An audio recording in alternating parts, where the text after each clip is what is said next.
What is up, people? It is Death to Uberpool, and welcome. I am going to be talking about ride sharing, in particular Uber, and not so much, but Lyft. I am a rideshare driver from Chicago, Illinois. I've been doing Uber and Lyft for quite some time, so I'm just making this video blog to talk about some of my experiences, talk about how drivers can maximize their profits in Chicago, and warn any person that's thinking about driving for Uber or Lyft to find another job, because this one sucks. Alright, so let's start off. If you are planning to drive for Uber and Lyft, know this: it is no fast money. Forget all the advertisements you see on Craigslist, on YouTube, and billboards, and all this other crap that Uber puts out, trying to entice people to come drive for them. It's all lies. You're not going to make $100,000 a year driving for Uber. The only way that you're going to do that is if you're scamming your customers, taking them on really long trips.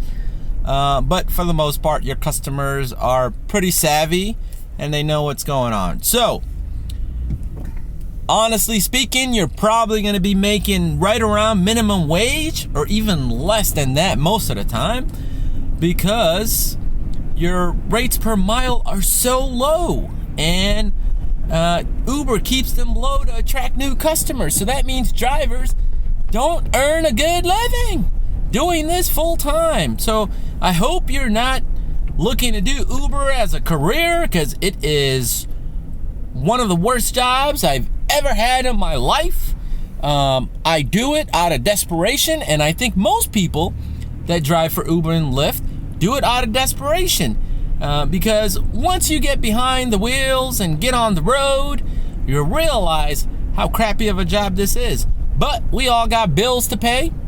You know, some of us have been laid off, some of us are in between jobs, some of us don't have college degrees, some of us do have college degrees and just need to pay the bill some way or another.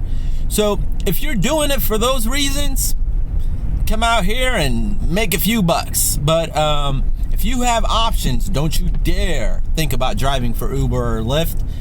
I would even recommend going and getting the job at McDonald's. If they give you 40 hours a week, you probably make more money.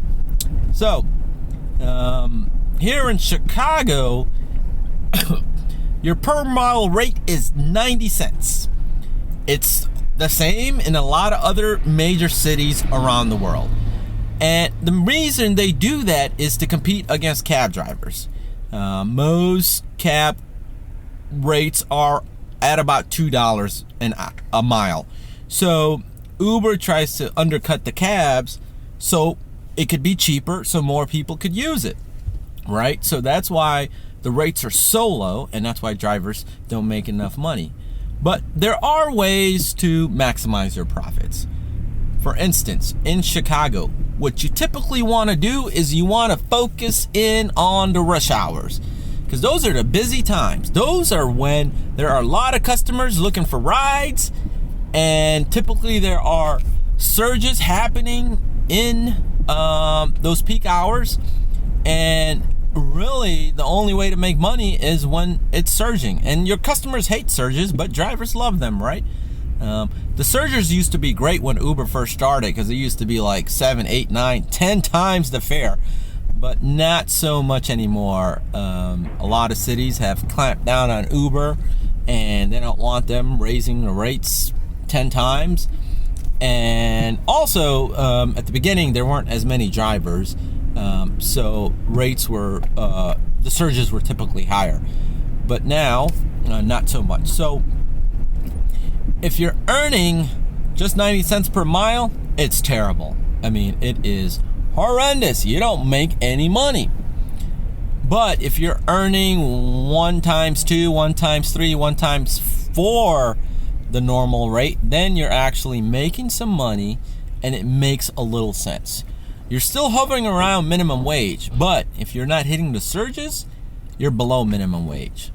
So in Chicago, for instance, I typically like to come out at 6:30 in the morning, because that's when the Chicago rush hour starts. And I'm assuming that in most other major cities, your rush hours probably start around that time, right? People are trying to get to work, people are trying to get to school, and so there are more people out in the street looking for rides. So in Chicago, our surges start kicking off around 6:30 in the morning, and they kick off in certain neighborhoods. So in Chicago, I like to start my day off in Uptown, or in Wrigleyville, or in Andersonville, or in Lincoln Park, or in the downtown area. But typically on the north side of Chicago, in the mornings, you'll have the surge.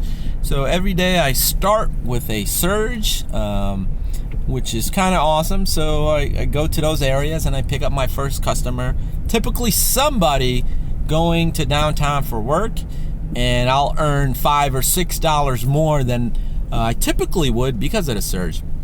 And I will work for a couple hours until the rush hour is over. Once the rush hour is over, there are no customers out there, or you're fighting with a few thousand other Uber drivers for one or two customers, and it's really not worth it. So you want to focus in on the busy times. If you have not driven before professionally or anything like that, pay attention to your app. Your app will tell you when the surges are happening. So take note of those, take note of the hours, and that's when you'll want to be out. It's pretty similar 7 days a week, right? So Monday through Friday in Chicago and in other major cities, right? Because you guys have rush hours, right? It's going to be from like 6 in the morning till about 10. Those are your peak times. Those are the times you've got a lot of customers looking for a lot of Ubers or a lot of Lyfts, right? And those times you'll see some surges.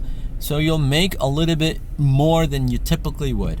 Now, after a rush hour is over, it gets pretty dead, right? So no surges, and in an hour, if you're lucky, you'll pick up a customer.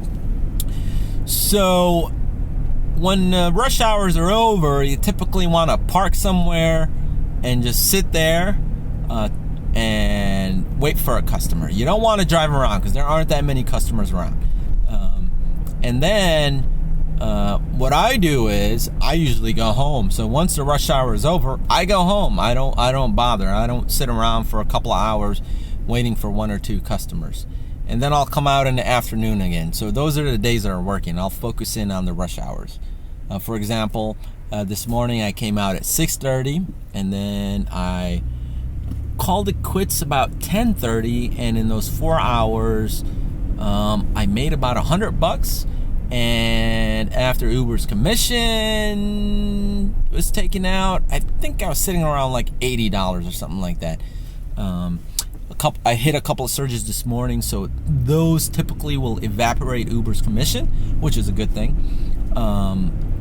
And if you are in Chicago, Uber also has something called Boost, which guarantees you a surge at certain times, and those are very helpful because you'll make more than you usually would. Now, during the rush hours, one thing that I do to help me make more money is avoid Uber Pool at all costs, because Uber Pool is the devil.